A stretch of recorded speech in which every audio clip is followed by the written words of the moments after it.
Good morning, lovely spirits. It's the wise servant here, Mr. Solace. Peace and wisdom. Now, today I want to do this video discussing ancient Egypt.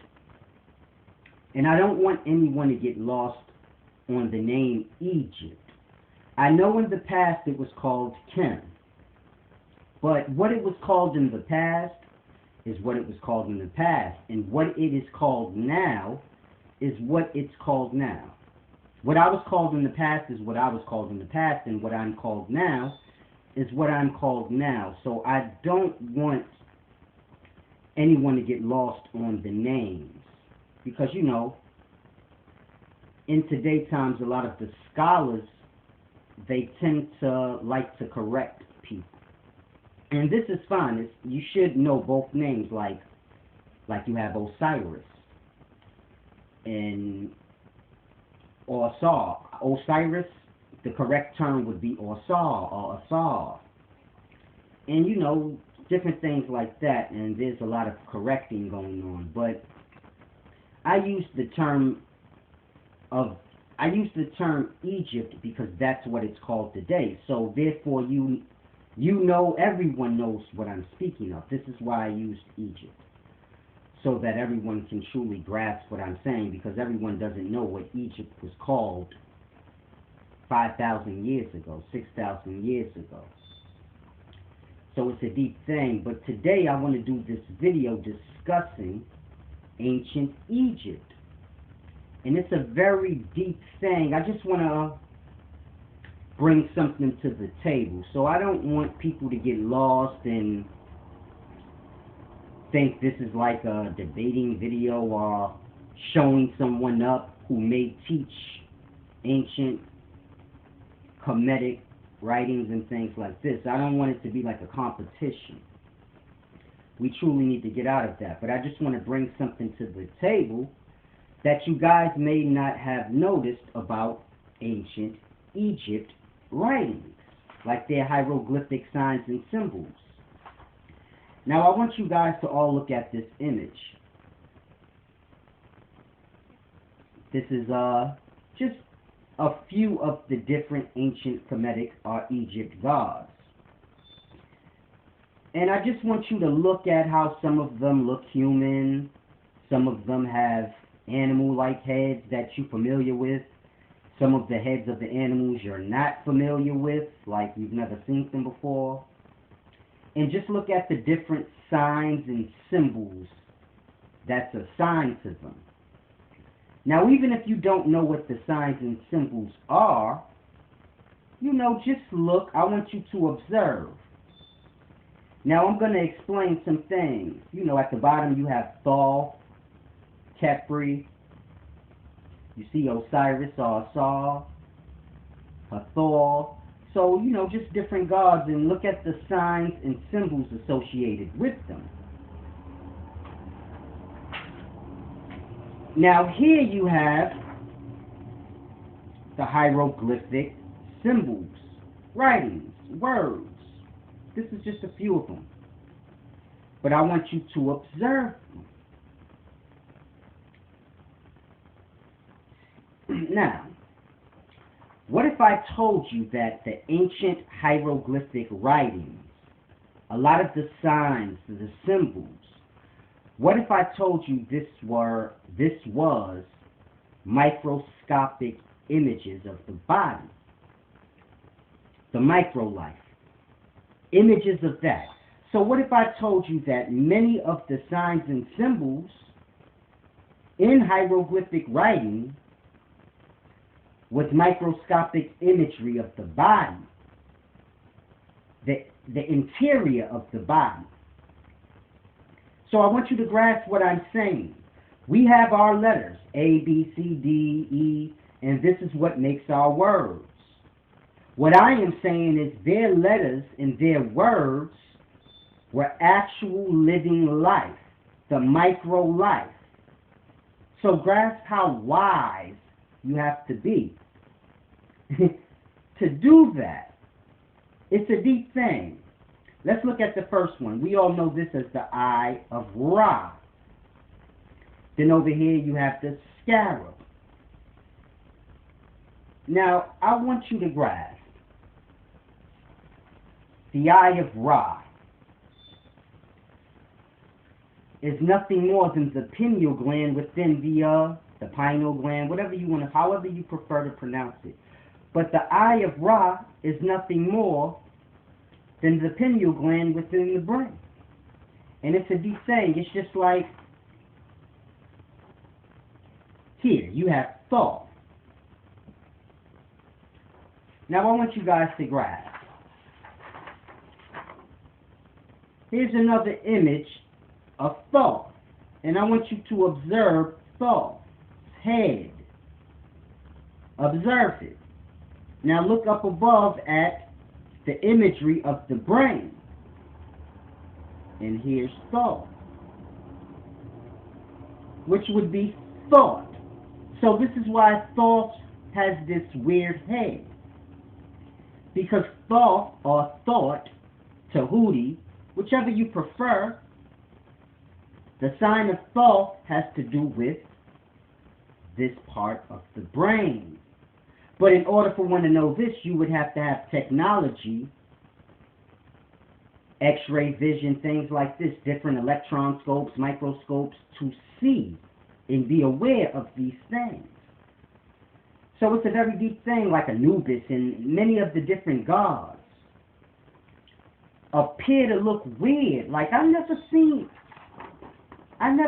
nothing like that in like Anubis, the jackal head, and just weird stuff. And you like, man, I never seen nothing like that. A lot of this stuff is microscopic imagery of the life within the body. So it's a very deep thing I want y'all to grasp. Like Tepri has the scarab head. Now it's a deep thing. I know many people like, what is it with this scarab? And it's a very deep thing I want y'all to grasp. It's like I said. There's your scarab, the thalamus, the left and the right. Together, it looks like the scarab. So it's like I said, most of their signs, symbols, their hieroglyphic writings, this all had to do with microscopic imagery of the body, not just the brain, but the body. I would have to do like a 2-hour lecture to break them all down, but I just want you to get a perspective, to grasp when I say their hieroglyphic writings and signs and symbols was truly from the life, every aspect of it, not just the level we see, but what's within also. So it's a deep thing. Now, I want to show y'all another image. You have this scarab, and you see the little red circle, and then you got like the wings or whatever that is. It's not wings because wings don't go that way, but it's a deep thing because this is what you're seeing.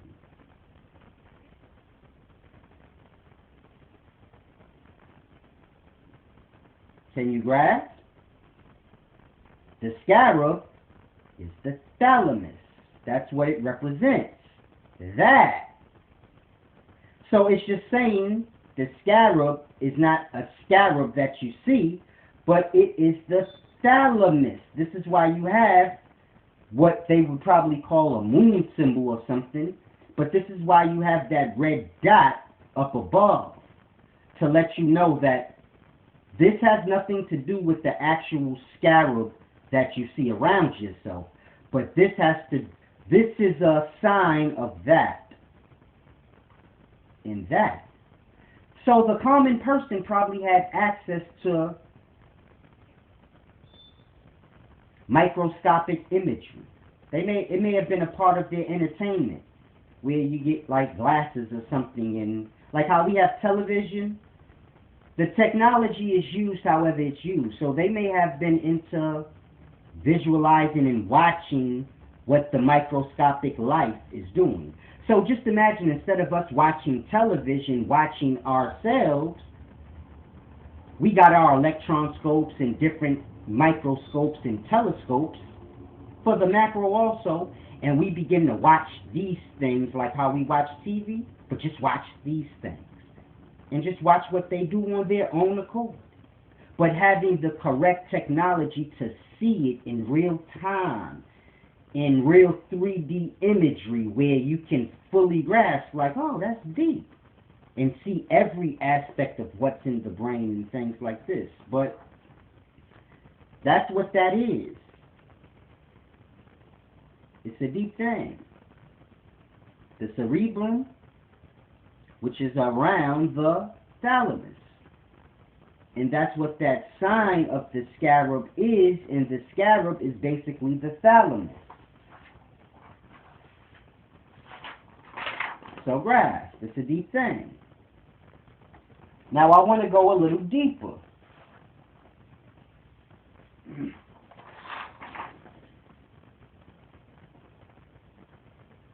So you can see, that would be the thalamus, and that's the cerebrum. So that's what you're seeing. Now I want you to look within the image, and I want you to look at that, where it looks like wings, and then you have like the stick. So I want you to observe that. And I want you to grasp. Can you see it? I hope you guys can see this.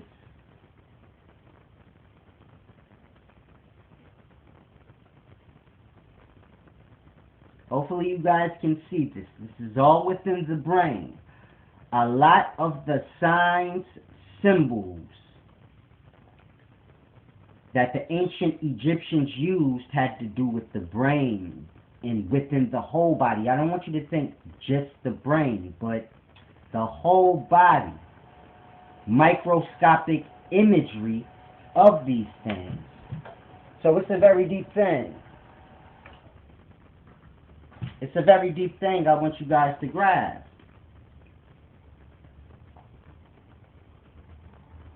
The ancient Kemetic people, they were very, very smart. They used the actual life, the microscopic images of the life, as well as the things you can see. And this is what they used as signs, symbols, letters, everything. So you know how we have our signs, our symbols, we have our letters, but they have nothing to do with life. Our letters in A is not the image of anything in life, truly. Maybe an A is an image of a shape up above, like geometry, things like this, and these come from, you know, the shapes and things up above. But besides that, our A, our B, this doesn't really have anything to do, as far as imagery goes, with anything you see within the life. So it's like, just imagine if our A was a literal ant. This is how their intellect was so deep. Imagine if our B was something on a microscopic level that you can't even see unless you have the technology for it. So this is how advanced they were. It's a very deep thing. Now, in a prior video I said, or saw, it's the sperm cell. And it's a very deep thing I want you to grasp. Osiris is Osar, and he's holding the crook and the flail. Now, the crook and the flail is basically gardening tools, agricultural tools. Has to do with seed. When you're talking about agriculture, you're talking about seed. Now I said or saw was the sperm, and the sperm is the spirit. And I want you to grasp. The symbol of or saw is the crook and the flail. And it's a very deep thing I want y'all to grasp. I said or set, or Isis, I'm sorry, I can't see and show y'all at the same time. But I said or set, or Isis, was the egg cell. The egg is the body. The sperm is the spirit. Now here they have Isis in this symbology. But Isis usually has the same symbology as Hathor. The little red moon disc with the crescent bull horns or crescent cow horns. If you look up the symbol of Isis or a saw, it will be that. And she'll have like wings. And it's like I said, the egg cell, because the moon has its cycles, its different phases. Full moon, half moon, crescent moon, etc. And this has to do with the rising and lowering of the tides, in a sense. And a woman has their menstrual cycle. And their menstrual cycle has to do with egg cells. So you have to grasp. Isis symbol is that red moon disc, which Hathor has. But it's a deep thing. It's like I said, the gods are a matter of micro to macro. It's breaking down the life from a micro perspective to a macro perspective. So Hathor in Isis, Tefnut, all the same. I said Tefnut was the proton neutron. So grasp. I said Shu was the electron. Now at the end you see Khonshu. He has like a moon with like a little light symbol around it. Khonshu is the same as Shu on a different level of life, like from micro to macro. And a proton is nothing more than an egg cell, because the sperm cell penetrates the egg cell. The same way the electron comes into contact with the proton neutron. So you have to grasp, they were just, comedic science is science. Isis, her symbol is the moon with the horns, which has to do with fertility. It has to do with the moon has its cycle, women have their cycle. It's both a matter of, both the same thing on a micro level to a macro level. So a woman is nothing more than a micro perspective of the moon, you can say. And when she begins her cycle, or her period, her tide rises. And all of this has to do with the egg cell, and this is what I'm trying to explain to you guys. Or saw is the sperm, which is the spirit. A set, the egg cell, or the body. And everything they were breaking down had to do with the body. It's a deep thing. They were very, very, very smart. And I don't think people grasp, because it's a matter of where you are in your technology. So a lot of little things in translation, not so much translation, but just understanding of the translation. This gets lost, this gets a little foggy.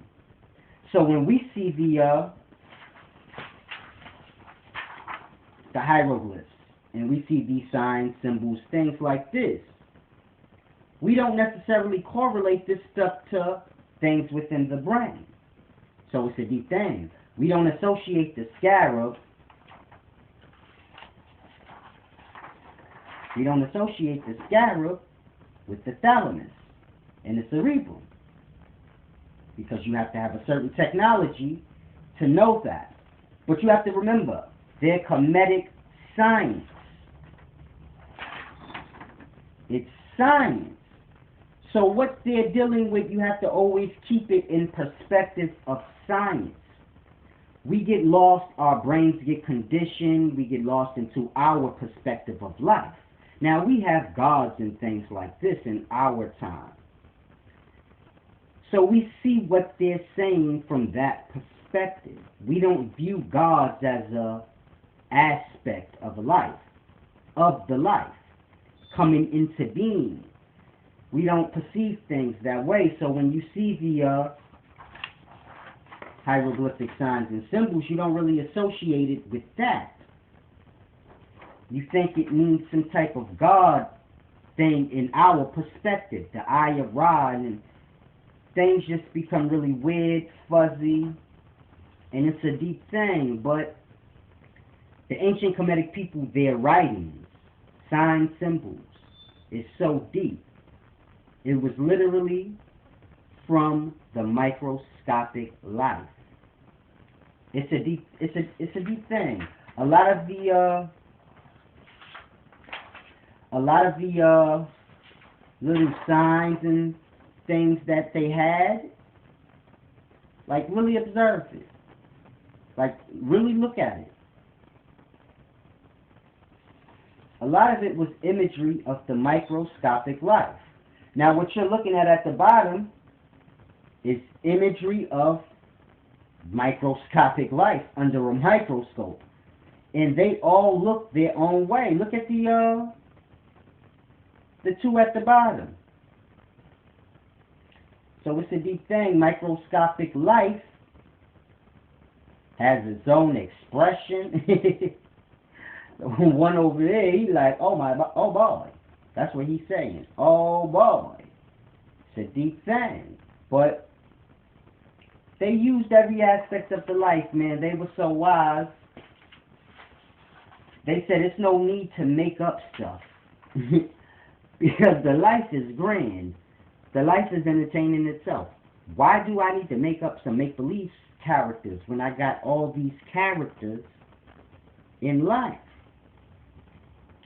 And you know, the people of them times were just so wise. We need to get to a point in time where we begin to stop debating and arguing and start coming to the table. Now, I haven't dissected every aspect of ancient Kemetic writings. Ancient Kemetic writings, this is not my thing. I truly do not care about it. But I just care about wisdom and knowledge. So in my searches for wisdom and knowledge, I did indulge into Kemetic science. Then when I was bestowed with the wisdom that I have today, I reflect back on these things and I have a whole new understanding of them. So I just try to bring these little aspects to the table. And those who are into Kemetic science, you can take the little that I give you and build on that, being as though you're so deep into it. So now you have a better aspect and understanding of the gods.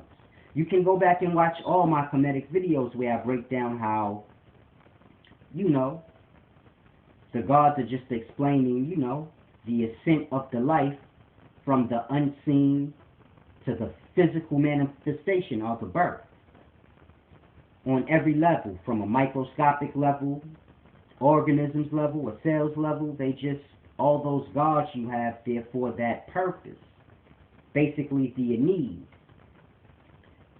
is basically just a process of, you know, from an atom to an organism, or to the star. I'm sorry.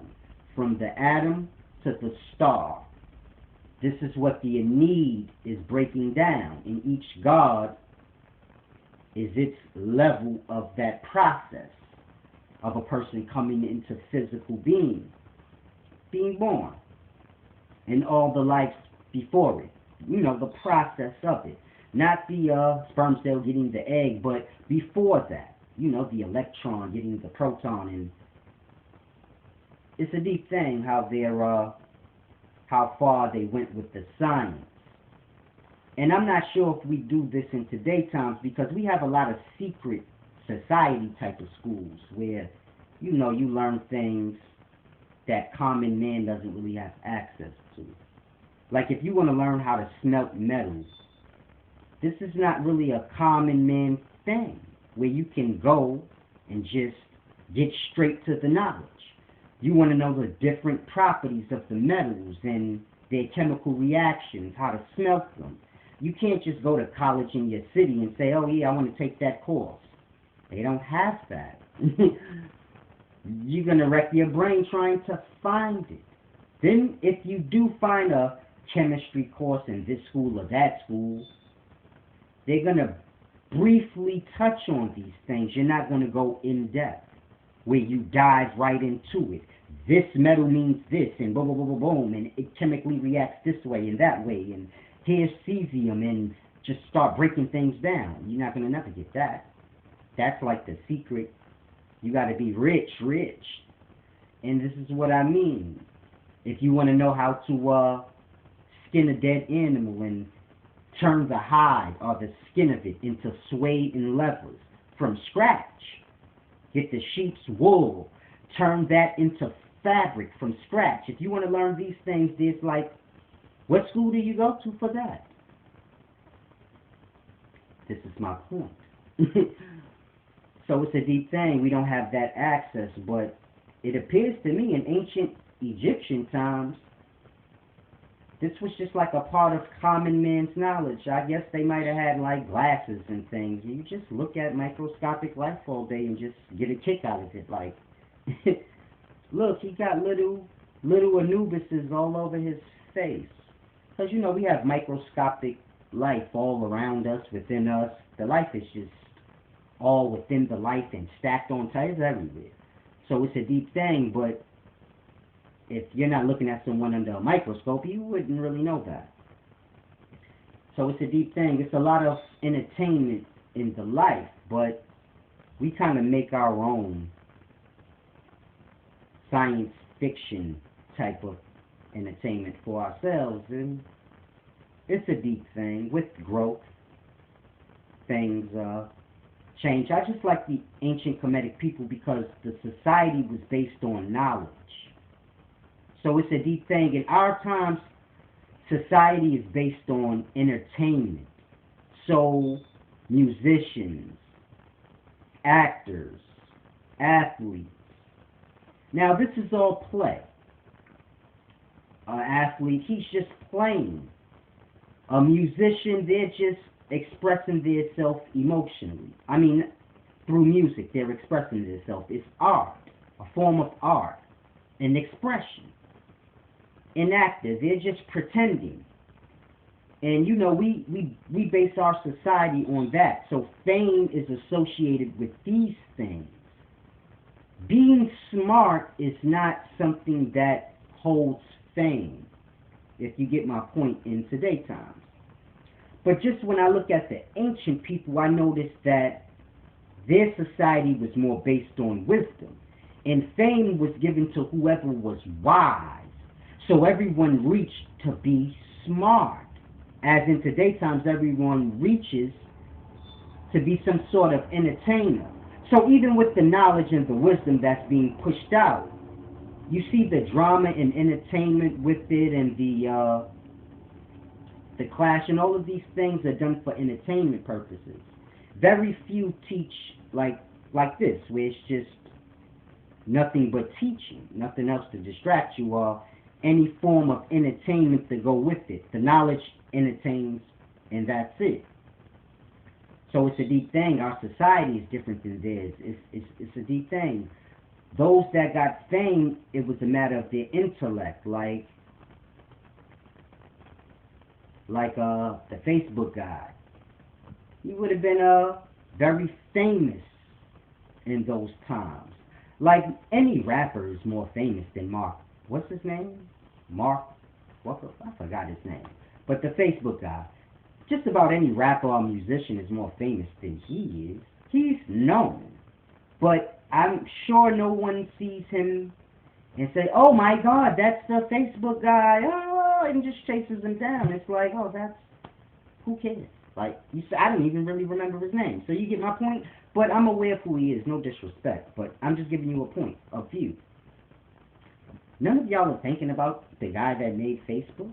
None of y'all are thinking about Bill Gates. So you just have to grasp.